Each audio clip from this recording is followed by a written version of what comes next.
Hi, welcome back to the channel. This week we are creating a morphable kick and bass. In the previous 2 weeks I created a kick and I also created a bass. They are now combined in the same patch in Serum. When this macro is down at 0, we have our kick and bass. And when we turn this up, we are morphing into a bass. And I emphasize that it's a morph as well, because if you look at the wavetable A, it is literally morphing from the sine to the saw wave for the bass.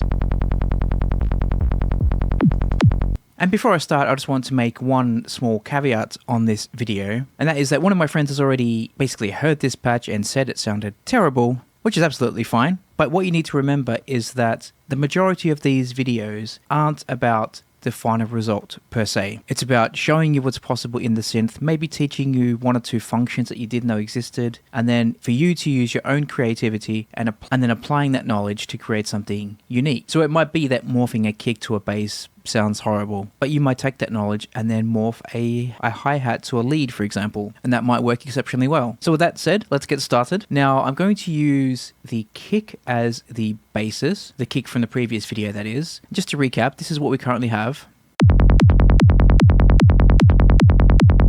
And I'm going to merge the bass into the kick patch basically, so that they're both playing in the same Serum preset. So the first thing we need to do is make the kick sound less of a kick, because it will soon get quite complicated. So let's start with this one, which is basically the simplest part. So we'll just solo the kick for now.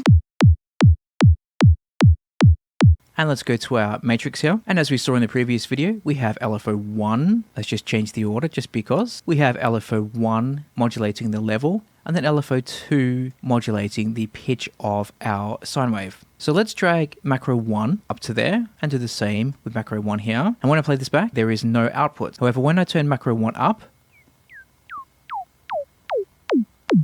we are now back to where we started. This is our original kick. But we don't want it this way. We don't want to start at 0 and then go to 100 to hear our kick. So we're going to click on this little invert button, and now we have nothing, but when we turn it down to 0, we're back to our kick. And why do we have nothing? That is because we have LFO1 controlling level, but at its base, it's down at 0. So obviously when this macro is turned up, then this LFO1 isn't being activated or applied, so that means we're still with a level 0 on the output. So to remedy that, let's grab LFO2. We're going to apply that here. Let's turn this down around 80. And now we're duplicating the volume, but instead let's drag our macro up here. This one you don't need to invert because you want it only being applied when the macro is turned up, not when it's turned down like the previous two. So now we have this kick. When we turn it up, we're still getting outputs because envelope 2 is now taking over.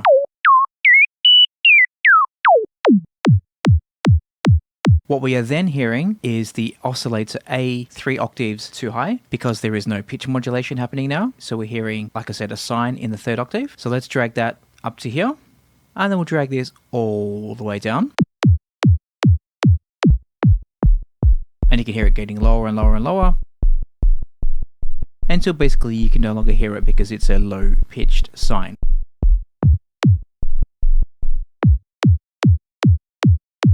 Let's go now to oscillator A, on the little edit, and here we're going to go remove, and then we're going to do remove selected to end. So now we only have one frame of our oscillator. Let's go to wavetable B, and then I'm going to replicate the bass in a moment, but for now I know that I used saw Ellis. Let's turn the random down while we're here, and let's go into our wavetable edits, and then here we are going to copy that wavetable, go back into our sine wave, click on the second one, and do paste. Now we can click on morph. You can choose between crossfade and spectral, basically just different variations. They're just different flavors if you like. I might come back to that, but for now let's use crossfade. Let's ensure wavetable position is down to 0. And as we can see, we're morphing now between the sine wave for the kick up to our bass. Let's obviously assign that to macro 1. Let's turn off oscillator B for now. We don't need that. We still have our kick. And then we're gradually morphing now into our sine wave.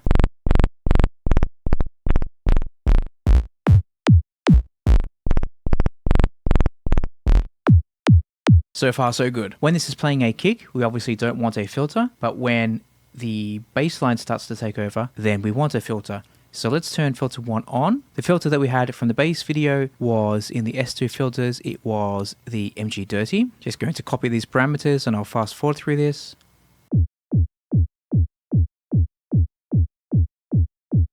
Let's turn the mix down at its default state because we don't want it taking effect when the kick is playing. Let's drag our macro over to the mix.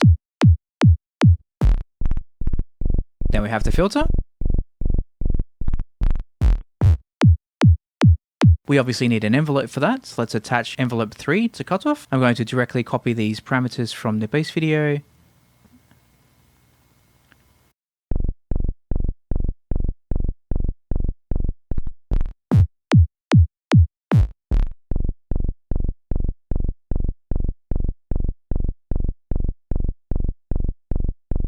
Now let's have a look at our bass. So the first thing we're going to do is go to our bass notes. Let's copy this into our kick and then paste them down here like so. You'll notice when we play this back that it's not yet triggering those additional notes, and that is because on the kick video we isolated the kick to only play in the 3rd octave. Let's turn oscillator B on now. We had that set to -1. Let's turn down the level again and attach that to envelope 2. Ensure they're at the same, so this is at 80. Do the same here. And now you can hear oscillator B is playing the same time the kick is triggered. So let's drop that down, so now it's only playing octave 2 and below.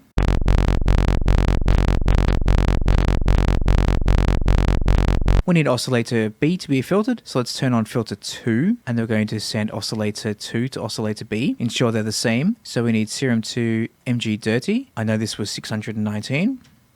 The modulation depth was 37%. Let's make the same here, 37.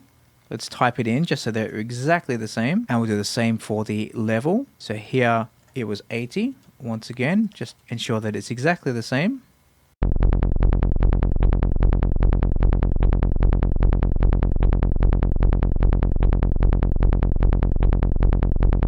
If we skip over to our mix section, on filter 1, we'll turn off the output, so there's nothing coming directly out of filter 1 and filter 2. You can hear it's silent, and instead we're going to send it 100% to bus 1 and 100% to bus 2. So now they're coming out here. So this is the kick, and then this is the bass. Or the kick and bass combo, I should say, and then this is the bass.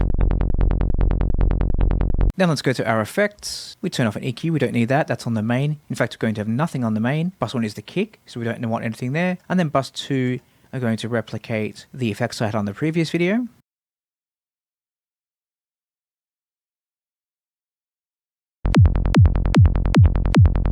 Let's now right click on bus 2.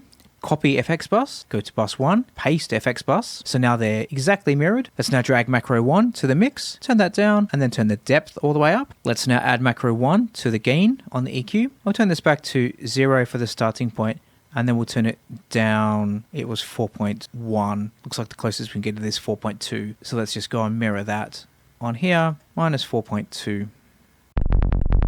So now when the macro is at 0 point and playing the kick, there is no EQ, and there is no distortion. When we turn it up, the EQ starts to take effect, and the distortion comes in. So let's have a listen to what we have now. The kick, and the bass. I can immediately hear two things wrong with that.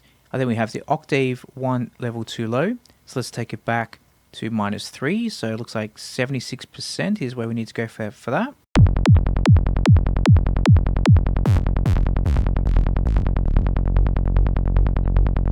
And I think the note length is too long also on the kick. So let's just delete that, and we'll duplicate one here. There, delete and duplicate.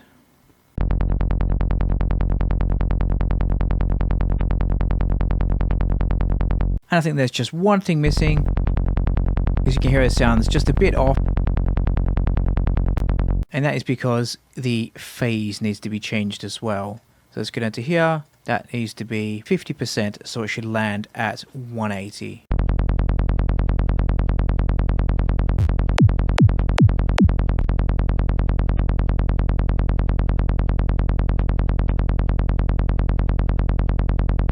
So now you can hear every 16th is exactly the same.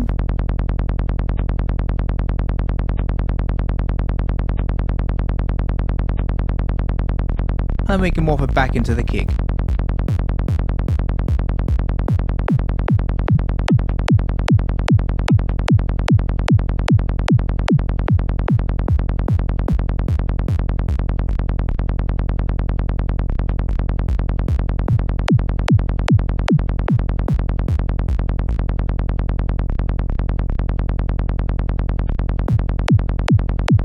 You can hear there's a bit of distortion when it morphs, so let's try and fix that. Bus 1, let's add here a filter, and then here I'm going to go maybe low 24, add that to the macro, make that unipolar.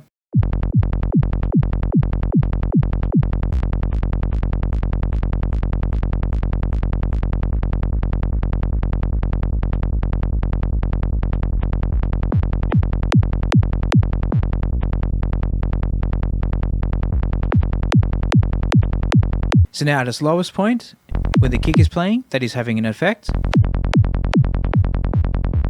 But it's also cutting off the bass, and we don't want that. We only want it to be in the transition period. So let's go to our matrix, we click on the curve editor, and we'll pull in a point in the middle, and then we'll drag this all the way down, and get rid of this point also. So now, in the middle point of this macro, we should be at full modulation, but then it will back off when we get back to the end here. And I will show you that on the effects. Watch the dial here. I'll watch the cutoff here also. Cutting off. We're at full cutoff, if that makes sense. And then it will go back.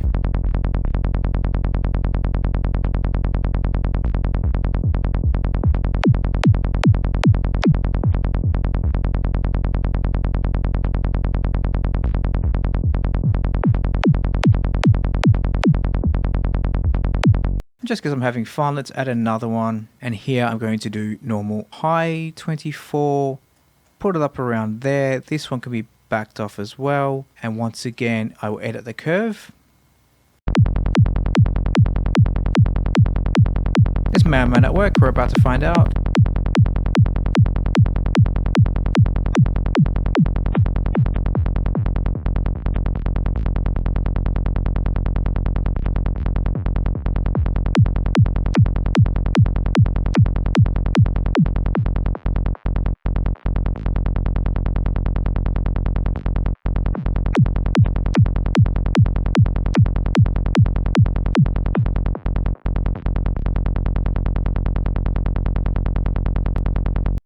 I think just like the low one.